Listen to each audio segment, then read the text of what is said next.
All right, good morning, everyone. My name is Caitlin Wilbanks. I am a staff attorney here at the Neighborhood Christian Legal Clinic, and we are doing this new series of online videos. We're calling it the Coffee with the Clinic series, and we're discussing immigration law and survivor justice topics. These are short videos on the second Tuesday of the month at 11 a.m. We are publishing the topics, the schedule online in advance, so if you have any topic suggestions for us, let us know. And we also plan to translate these videos into Spanish at some point, so keep an eye on our social media for when those versions are posted. As I'm presenting today, if you have any questions, feel free to put those in the comments, whether you're watching live or after the live stream is ended. And if I'm able to, I'll answer those today. Otherwise, we'll try to address those in replies or in future videos. So today we're talking about bona fide determinations within the U visa or U status process. First, a couple disclaimers. I want to make sure everyone knows this presentation is intended as sort of general public legal education.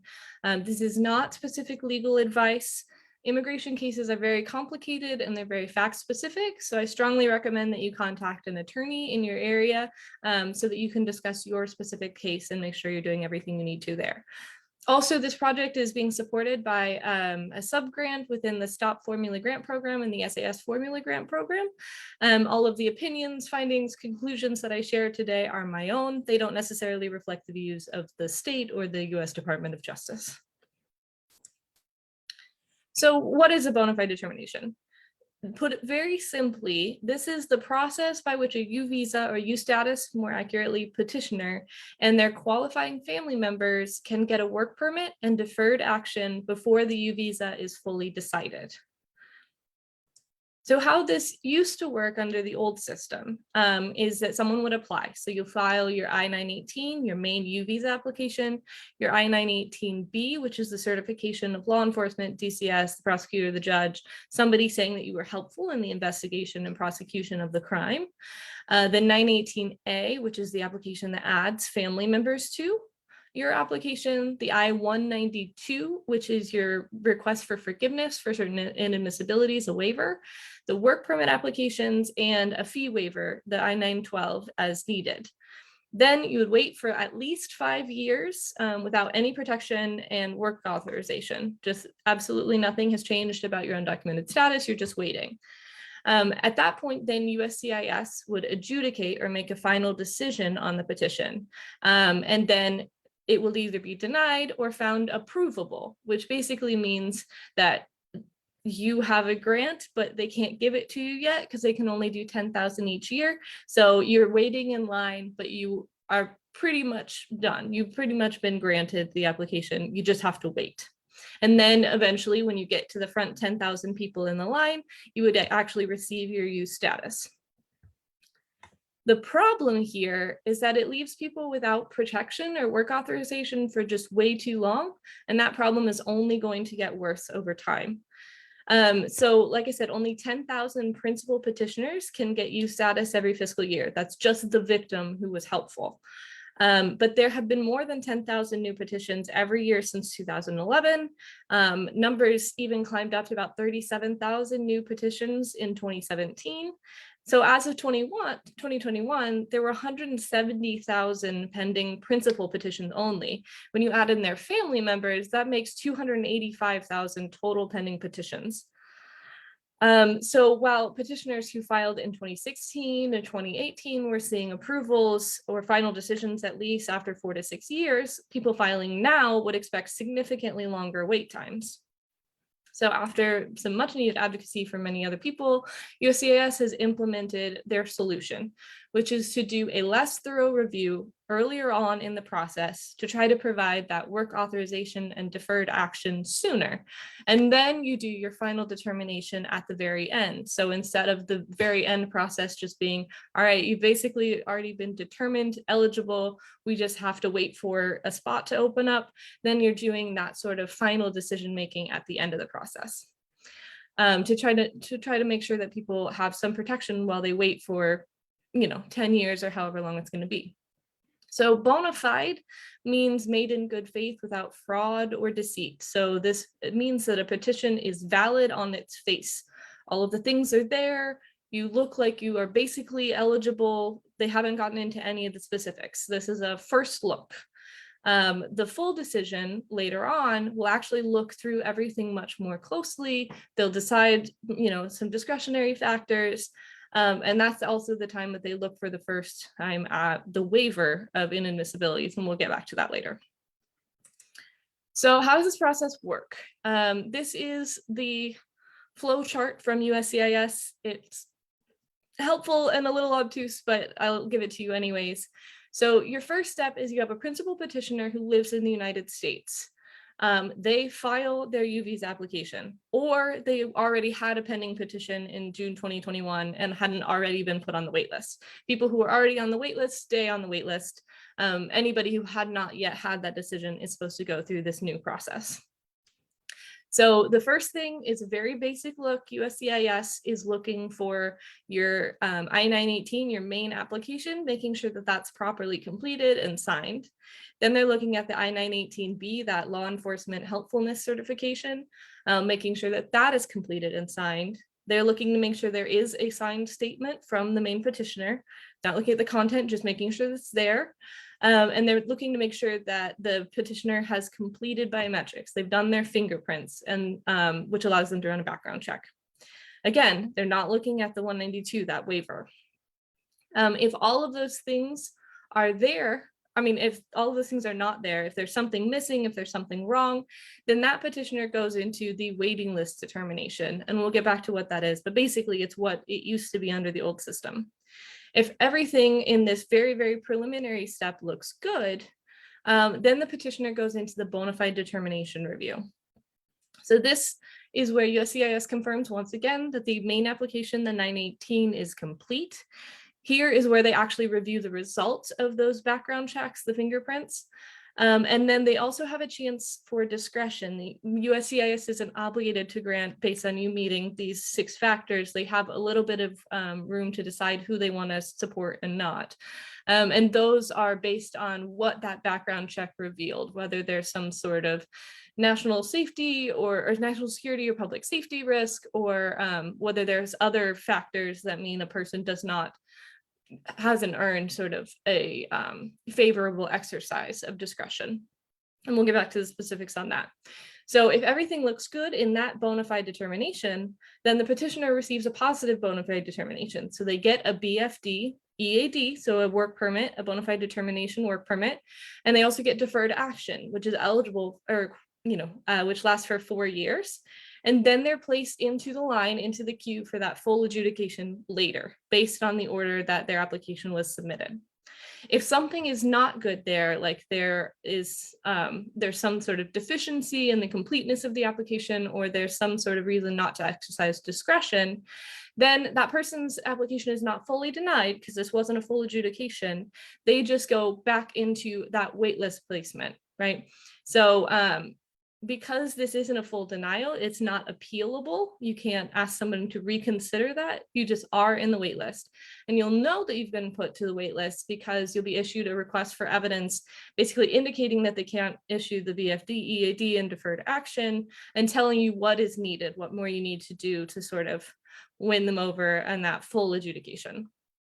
Like I said, the waiting list is just like it was under the old system. They're looking at everything. They're looking much more closely. They're looking at the waiver. If there is still some sort of unresolved deficiency, if something's still wrong after they ask for more evidence and it's not grantable, then the petition is at that point, it can be fully denied. That can be a final decision there. But if everything is able to be resolved, if you can send in whatever evidence they need and demonstrate why you need favorable discretion, then you get a work permit and deferred action because you go onto the waiting list. And USCIS says that going onto this waitlist adjudication rather than getting the BFD is not supposed to affect the timeline of your sort of final decision, the final U approval or denial.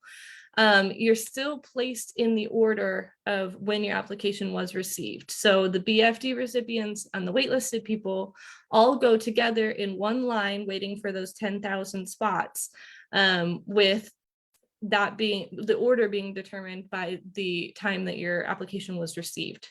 So the only delay that is caused when you go into the wait list is that you're waiting a little bit longer for that work permit and deferred action within it. But the entire length of the case from start to finish should not be very different.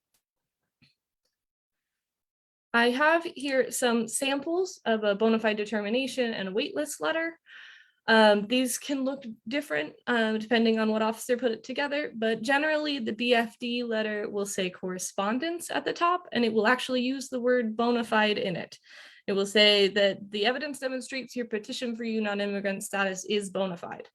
The waitlist notice will be called an informational, and it will also use the word waitlist.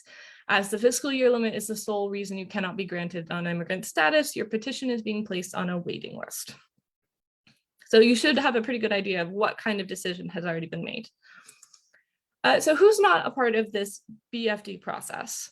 The big group to keep in mind is that principal petitioners, so the main, the victim of the crime who was helpful, the survivor, they are not included if they are not living in the United States.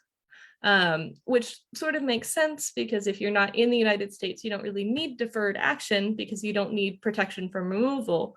Nobody's trying to remove you because you're not here. And similarly, you don't have the same necessity to work in the United States because you're not there. People who were abroad originally, because you can apply for a visa from abroad and wait for it there, but came to the United States while that petition is pending, will get a bona fide determination review, or at least they're supposed to. So long as their address is updated with USCIS and it indicates that they are in the United States, they should be getting that BFD review. The other people left out are people with certain criminal histories or other negative discretion factors. Like I said, this is discretion, they don't have to grant it. So some factors make someone ineligible for that bona fide determination. Mainly this is national security concerns, but it's also something they're calling public safety concerns. So this includes a number of crimes, but things like murder and rape, or offenses involving firearms or explosives, offenses involving trafficking or slavery, aggravated assault, any offenses tied to child pornography, and drug manufacturing, distribution, or sale. And when they're looking at this, they're considering arrests, not just convictions. So if you have one of these negative factors, that doesn't guarantee that your U visa will be denied, but it does mean that USCIS wants to do a more complete look at your application. They want to look at all of the factors, the positive ones and the negative ones, before they give out that work permit and deferred action. And policy-wise, U status is meant to deter violent and dangerous crimes by improving enforcement, because you're supposed to be encouraging people in an undocumented community to be willing and comfortable cooperating with law enforcement, which is supposed to improve investigation and prosecution of crimes. So if you are also then committing those crimes, then that's something they want to look a little bit more closely at. So what happens with derivatives? Simply put, derivatives follow the principal. So if the principal is ineligible for a BFD, EAD, and deferred action for any reason, the derivative can't get it either, the family members. This means that a derivative of a U petitioner who's abroad can't get a positive bona fide determination, even if the derivative themselves are in the United States currently. However, just having a positive bona fide determination for the principal does not guarantee that the derivative will also get that positive determination. The principal's eligibility for a positive BFD just triggers the derivatives the chance to be considered. So just like a principal, if the derivatives application is incomplete in some way, just insufficient, if there are criminal factors, negative discretion factors, they will be getting an RFE, a request for evidence, and referred to the waitlist just like a principal would. And then the derivative bona fide determination is very similar. A derivative application is bona fide if, like I said, the principal gets the positive BFD first. If the petitioner has properly filed a complete I-918A, which is the form that adds a derivative to a principal's application, and if the petition includes credible evidence of a family relationship, so making sure you really are a qualifying family member, and that qualifying family member has completed their background check, their biometrics, their fingerprints, and passed the background check, and they don't have those adverse discretion factors. When it comes to work permits is where there's been a lot of confusion with this process. So for principals, the A19 EAD, so the work permit that you get when you get a final U visa status, when you get that final approval, the A19 does not require you to file a separate work permit application, I-765, to get that. It's just sort of automatically done. So often principals only would have submitted the category C14 application, which is the application for the EAD that you get when you're on the wait list, that deferred action work permit. Or they might not have submitted any work permit application at all. So the BFD EAD, the bona fide determination work permit, uses category C14 just like the waitlist one does. So if there was a C14 filed, then great, they just use that one and they give you your BFD based on that application. If no applications were submitted at all, there are a couple of thoughts on what happens. So USCIS recommends this, and some petitioners agree that you should wait until you get a notice that you've been determined eligible for that BFD, you've gotten a positive BFD, and you'll be told basically you can file a work permit now, it should be free, they'll tell you where it should go. The idea behind waiting for them to do that is to make sure that you are sending in your work permit application to the right place, making sure it doesn't get lost, it goes straight to, and that can be an issue with like transferring applications from one service center to another, any other kind of delays. Other people, however, do suggest just filing as soon as you can, because there is an unavoidable delay. If you wait until they send you a letter saying you're eligible, then you have to send in your application. That application has to still be processed and approved to get you that work permit that then has to be sent. So it's just there is a delay there that's sort of unavoidable. For a little while, some of the C14 applications for that BFD EAD were being rejected for not having a fee, even though they were supposed to be free. That seems to have mostly resolved, but it is something to be aware of as you're deciding the benefits and costs of either waiting or filing right away, because some people have needed to sort of submit those C14 applications more than once to make sure that they get to the right place and are accepted as free and put with the application. For derivatives, they always needed a separate work permit application for the C14 and for the A20, which is the category of an approved derivative. So likely people already have both of those submitted. Like I said, the C14 category is used for that BFD EAD. So that one will just be used, no issue.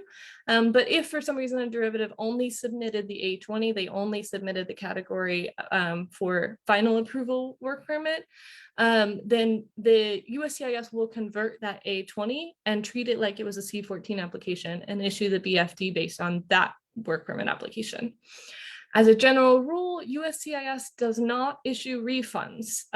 So even if you paid for a C14 and an A20, and that C14 would have been free if you were filing now, they're not going to give you a refund on that C14 that you already filed. Another thing to keep in mind is there had been talk of the category of the BFD EAD changing at some point to something other than a C14. So keep that in mind as sort of time goes on and as you're working on your applications or your client's applications. So what do we do after positive bona fide determination? It's important to remember, like I said, it's not a final decision, which means that it can be revoked. If there is new adverse information, like USCIS finds out about some other crime, or if for some reason whoever signed your law enforcement certification withdraws that signature, then you are immediately put into that waitlist adjudication. You put into the process of doing a request for evidence and trying to demonstrate why whatever bad thing they found is something they should be overlooking. Also, it is possible to renew the BFD EAD and deferred action. So the first one is free, it's issued for 4 years. But if there are more than 4 years before, between the time you get the BFD EAD and when you get your full adjudication at the end, which unless there's some sort of significant change, is probably going to happen to a lot of our later filers, people filing around now, then you will need to apply for a renewal of that BFD EAD. And that second application will not be free. That will require a fee or a fee waiver. And it's also important to remember that that renewal is not automatic. It is its own separate review. So it's possible you could get the first BFD EAD, go to renew it and be denied at that point and put into waitlist adjudication. The deferred action is tied with the EAD. So when the EAD is renewed, deferred action is renewed, all of that goes together. And then what's left is your final adjudication, right? Your final decision when USCIS looks at everything that's in the application. They're looking beyond, like, is it completed? And now they're looking at the content. But the main part that's left at the end is deciding on that I-192, that waiver of inadmissibilities. Almost everyone who applies for a U status requires that waiver to be granted. And so they're asking for forgiveness for some sort of quote unquote inadmissibility. And this can be entering without inspection, so crossing the border without proper documentation, or it could be working without permission, or it could be criminal. There are all sorts of things that can make someone inadmissible. And because that is a necessary thing, that 192 is crucial. So the bona fide determination, everything going well up to that point, does not necessarily mean that you're good to go on that final decision, because that I-192 absolutely needs to be approved for you to get that. So denial is still possible at that stage, which is what makes that sort of big distinction from how the wait list used to work. And all in all, when are you going to get your bona fide determination? When are you going to get your EAD and your deferred action? It's hard to say. Sooner. It should be sooner than it would have been under the old system. How much sooner is yet to be determined. So current processing times per the website are listed at 61 months from the time your application is received to the time you get the bona fide determination. We'll see what happens with that. The backlog is continuing to grow. You may remember 2017 had a lot of applications.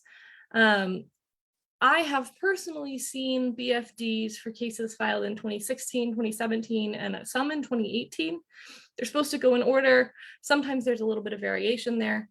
And so I'm seeing BFDs for that time frame. And then the latest full U approvals that I've seen this spring were applications that were filed in 2015 and 2016, just to give you an idea of where we are.